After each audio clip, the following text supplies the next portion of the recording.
Later, the doctor speaks to the parents. Well, he says, shuffling papers at his desk, Lucy doesn't just think of this Colin as an imaginary plaything. She considers him to be a real human being. He just happens to be her source of knowledge for everything. She has told me that he lives in the mirror and he can spy on other people via mirrors. Is that what she says about knowing things? Carol asks. We can't figure out just how Lucy would know certain things, like the prison stabbing and how she got the keys to the knife drawer. Look, Mr. and Mrs. McGowan, it is obvious that Lucy is using Colin as an excuse to get away with things, but he might be coming from somewhere else other than her mind. She acts like he is real, and he might be based off a real person, someone close to the family, perhaps. What we need to do is try to get to the core of the matter and figure out where Colin came from and why.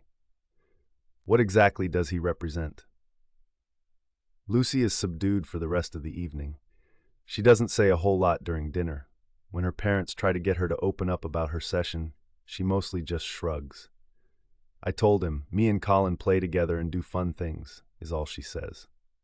Richard and Carol are not sure what to make of the situation themselves, and Lucy leaves to go play in her room.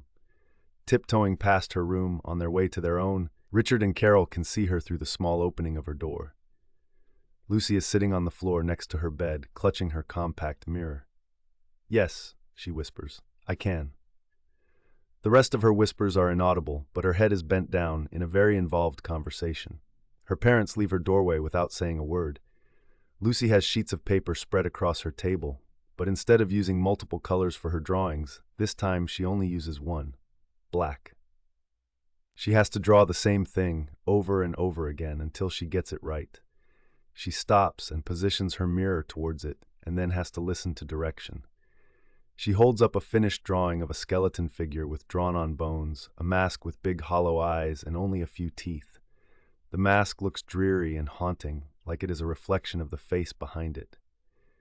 It is very scary, Lucy agrees, letting the black crayon roll off the table. She cradles the mirror and gives it more of her attention. I love Halloween. It's my favorite holiday too, says the mirror. Lucy pauses for a minute, staring at the mirror with her full attention. Her eyes are wide. Do you think that's when I can do it? It is? She perks up. Yeah, we can go. You can come with me and nobody will know. Lucy squeezes the mirror a little, out of nervousness or excitement, or both. I can't wait either, says the mirror. Carol comes home from work, before Richard, and heads straight to the fridge for a glass of water. She stops in her tracks when she sees the face attached, by tape, to the fridge door. She is mesmerized by its large, hollowed-out eyes and gaping grin. She sighs and rolls her eyes, mostly at herself. All of Lucy's other drawings are gone to allow this one to be at the front and center of attention. It is definitely not like her other drawings. Those are colorful and carefree and happy, much like any child's Crayola scribbles would be. This one is anything but. It lacks color, for one, and this does not make it happy at all. Carol can't help but stare at this figure, even although she feels it is disturbing. It is a skeleton figure with hard black strokes outlining the bones that make up the arms and legs. The arms and legs are spread eagle across the page, making this skeleton look like it might leap out from the paper at any moment. The face, with its empty eyes, holds her stare. Carol does not want to give it any more attention, and she tries not to let it unnerve her. It is, after all, Halloween time, and some spooky things will be showing up. She gets her water while avoiding eye contact with the skeleton drawing. It is foolish, really, but she feels like the drawing is looking right at her. Mummy? Lucy prances into the living room where her mother is reading a paperback. Carol glances up after sliding her finger under the page. Yes, sweetie? Can we go to the park today? Lucy seems more bouncy in these past couple of days and wants to go to the park more and more, which doesn't bother Carol one bit. In fact, it makes her euphoric ever since the disappearance of the mirrors. She smiles at her daughter when she sees that her shoelaces are barely tied the right way. She puts the book down, spread open on the chair. Come here. She ties the girl's laces and then stands up, taking the book with her. Sure, let's go. Lucy skips to the door and Carol has to rush to keep up the pace. The park is a short walk from their house and a quick run for the child. At the park, Lucy runs to the swings and slides while Carol sits down. Lucy takes herself across the monkey bars with ease. Carol immerses herself in her book. Once in a while, Carol looks up to make sure Lucy is safe. The next time she does this, she sees that Lucy is in chase and laughing. Lucy keeps looking behind her and giggling, but when Carol looks to the direction, expecting to see a child playmate, she sees nothing. Lucy looks back again and darts up the steps to go down a slide. When she reaches the bottom, she points and laughs and declares, "Beat you!" Although there are other children running around, it is hard to see who Lucy is playing with, and Carol cannot connect her with any of them for some reason. While Carol reads, Lucy goes past the swing to where a multitude of leaves sit in big heaps. Lucy jumps in a heap and rolls around, allowing the excess leaves to sneak into her jacket and hair. She giggles and keeps saying things such as, "This is fun," and "I love jumping in leaves too." At one point, she sits up in her leaf pile. She turns directly to the pile next to her. "I know," she says softly. "I think so too." Lucy then runs over to and soars across the monkey bars, and when she lands, she stops and proceeds to have a conversation. Carol looks up and watches Lucy play with the drawstrings on her hoodie.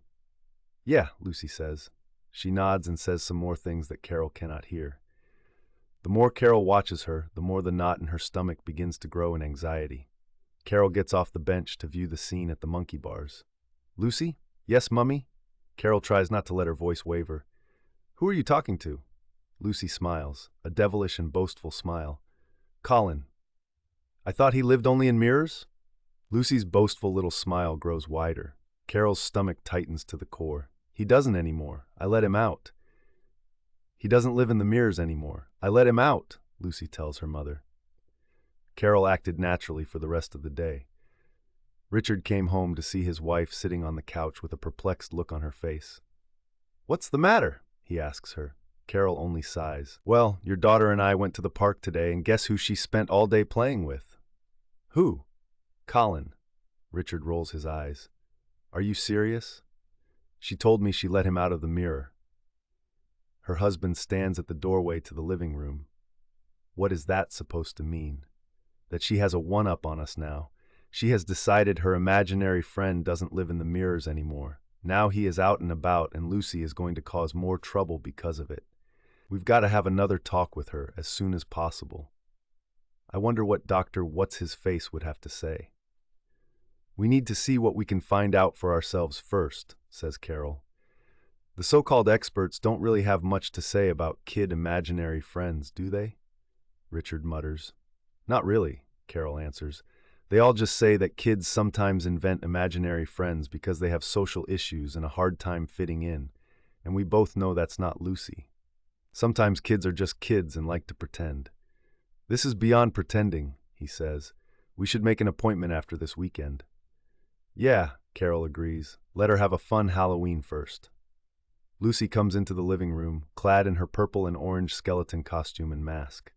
"Isn't it cool?" she asks her dad. "It is cool," Richard agrees, flashing Carol an amused smile. Carol still has the tags in her hand from when she cut them off. "It was the one she insisted she wanted," Carol says. Lucy spins around so that everyone can see the cool purple and orange bones. She can't wait to be out when it gets dark because everything glows in the dark. She thinks it is the coolest costume ever.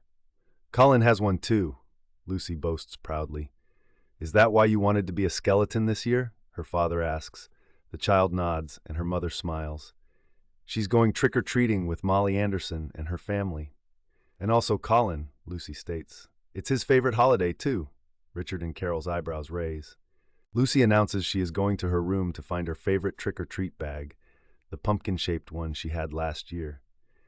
She searches through her cupboard and the baskets by her bed. "Don't worry, as soon as I find it, we can go," she says. Lucy looks under her bed. "Oh, we'll be ready really soon. I promise." Lucy stands up and looks to her right. "Of course," she says, nodding. Lucy looks in her cupboard again and finds her trick-or-treat bag on one of the shelves. She pulls it down and proudly holds it out in front of her. "Look, Colin, I got it." She smiles in no general direction. "Yeah, I am ready." She finds her bag, then puts her skeleton mask on to finish the deal. Lucy adjusts her costume a little bit. She suddenly feels a little lightheaded. She moves her legs like she does not know they are her own, like she is walking for the first time. She feels strange, but is comforted at hearing her friend Colin's voice again. He is very close. She can hear him more clearly than she ever could, more than when he was trapped in mirrors. On her way downstairs, something changes in Lucy's manner. She loses her carefree, childlike spark and instead marches down the steps with a great sense of purpose. She ends up not going back to the living room. Instead, she goes straight to the kitchen and pulls out a butcher knife from an unlocked drawer. She carefully runs her fingers across the blade and takes note of its sharpness. She nods to herself like she is satisfied. Her parents announce that the neighbor friends are there. The adults are in jackets, and a few kids are scampering around, dressed as robots and superheroes. Lucy carefully slides the knife into her trick-or-treat bag and quickly runs off, enthusiastically. She is smiling behind the mask, but no one can tell.